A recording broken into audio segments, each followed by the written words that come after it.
Greetings, Algebra 2 students. This is Dr. Heron talking to you about 5.5. We're closing in on the end of Unit 5. We've only got one more section after this, and we are starting to finish up kind of anything and everything that could happen with probabilities. So today, we talked about multiplying probabilities in the past. Today, we're going to talk about adding probabilities and kind of the situation where that happens. All right, so finding the probability of spinning a blue, you need to figure out the probability of each event occurring separately, and then what happens when they're together, okay? So if I'm spinning a purple and then spinning to get blue, they're independent events. One spinner does not affect the other. So the probability of spinning a purple would be 1/6, okay? If I split this up into 6 sections, then I would, one section is purple, so that's going to be 1 out of 6. Blue down here is going to be 3 out of 4. Okay, so if I split that up into 4 sections, that's going to be 3/4. So the probability of purple and blue and indicates multiplication, so I'm going to take 1/6 times 3/4. So I'm going to get 3/24 or 1/8. Purple or blue is where I'm going to add the two. So that means I need to find common denominator.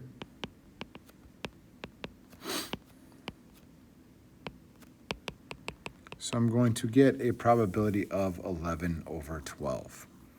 Okay, so here where I see the word or, that's going to tell me that I want addition. Okay, so mutually exclusive events are two things that cannot happen at the same time. So if I'm drawing a card and it's an ace and a 2, a card cannot be both an ace and a 2 at the same time. If I have two mutually exclusive events, I'm just going to add their two probabilities together. Okay, so if I have two events that have no effect on each other, I'm just going to add those two. All right, so one teacher must be chosen to supervise a senior class fundraiser, 12 math teachers, 9 language arts, 8 social studies, and 10 science.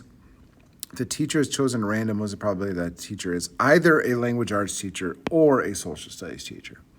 So I want the probability that it's going to be language arts or social studies. So out of 39 teachers, the probability that it might be a language arts teacher is going to be 9. And the probability that it's going to be a social studies teacher would be 8. So a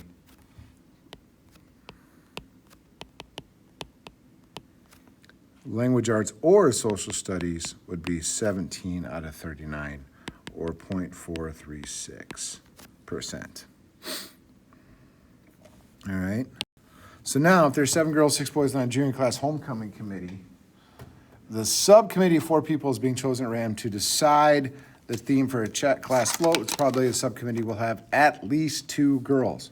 So at least 2 girls tells me I can have 2 girls and 2 boys. I can have 3 girls and 1 boy, or I can have 4 girls and 0 boys. All right. So you have got to figure out the probability of 2 girls, figure out the probability of 3 girls, figure out the probability of 4 girls, and add all those together. All right, so you've got 7 girls, 6 boys.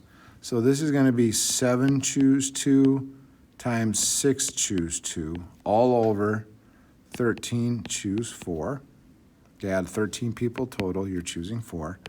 3 girls would be 7 choose 3, 6 choose 1 for the boys, all over 13 choose 4, plus 7 choose 4, and then 6 choose 0, okay, that just becomes 1 over 13 choose 4. Okay, so 13 choose 4 becomes 715. All right, so when I do that, I get 7 choose 2,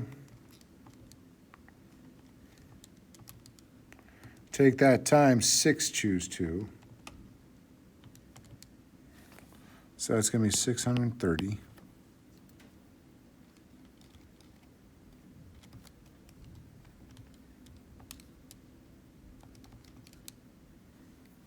plus 3 girls, so 7 choose 3. 35 times 6 choose 1. Plus 7 choose 4. 35 times 6 is going to be 210. So that's 630 plus 210 plus 35. My apologies, I made a mistake. This first one should not be 630. That first one should be 315. Sorry about that. So you have 315 plus 210 plus 210 plus 35. So you're going to get 560 out of 715. So that's going to be 112 over 143 simplified. So now if you have inclusive events, those are two things that can technically happen at the same time. All right, so if I draw a king from a deck of cards, it's possible to draw a king or a spade at the same time. I could draw a king and a spade. I can draw the king of spades. So basically what I'm doing is I'm figuring out the probability of A, probability of B, but there's some situation where both occurred, okay? So you have to subtract that. So the probability of both A and B got included here and here. You only want to count it once. That's why we subtract it, okay? So if I take my situation over here, probability of a king would be 13, or probability of a spade would be 13 out of 52. Probability of a king would be 4 out of 52. But I've got to subtract the one situation where it is the king of spades because I've counted it twice. That's kind of what I'm doing. So if I have 1,400 students, 550 take Spanish, 700 take bio, 400 take both, what is the probability that a randomly selected student takes Spanish or biology? So I'm going to have 550 out of 1,400. That is my Spanish. 700 take bio. But then I have to subtract the 400 that have been counted twice. Because this 400, they got counted along with the 550. They also got counted along with the 700. So they've been counted twice, so you have to take it away once. So what happens when I do that? I get 850 over 1,400. So that's going to be 17 over 28. So that's 0.607%. So about 60%. So there's 2,400 subscribers to an internet service. 1,200 own brand A computers, 500 own brand B, and 100 own both. So you're going to have 1,200 over 2,400, because that is your brand A, plus 500 over 2,400, because that is your brand B. But then you're going to subtract, because 100 of them have both. So that's going to be 1,600 out of 2,400.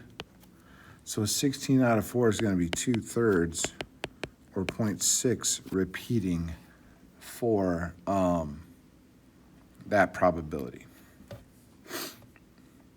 So if I take a look, if we have a well-shuffled standard deck, what's the probability of drawing a jack or a spade? Well, that is going to be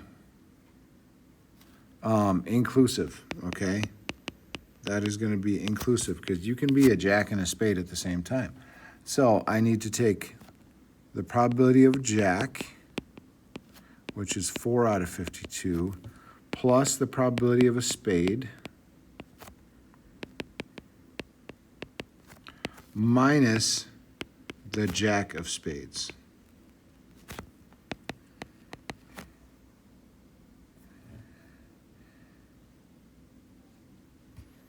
So when I do that, I get 16 over 52, which is 4 over 13, which is going to be about 0.308%. So the second situation, if I'm drawing a queen and then a jack, but I don't replace it, Okay, I'm drawing a queen and then a jack, but I don't replace it.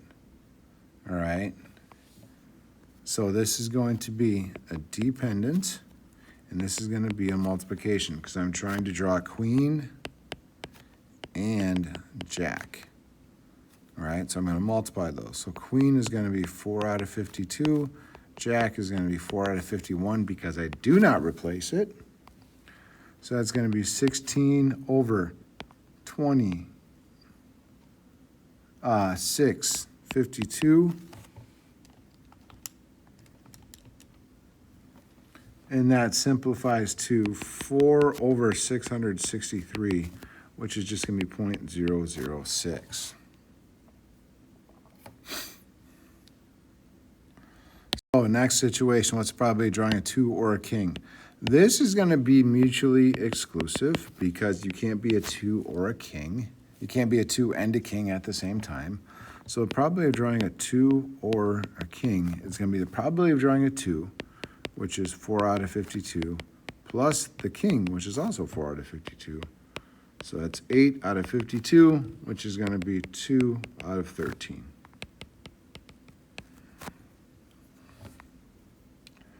So what's the probability of drawing a face card and then an ace? The first card is replaced before drawing the second. So this is going to be independent, and this is also going to be mutually exclusive. So you want the face card and then an ace. So there's 12 face cards. And that's going to be 12 over 52. And then you're putting that face card back, and now you want an ace. So I want 12 out of 52 times 4 out of 52. So I get 48 out of 2704, which simplifies to 3 out of 169, which is 0.018. Okay, so you're looking for the situation of or for addition, and is going to be multiplication. And that's kind of all we got for this one.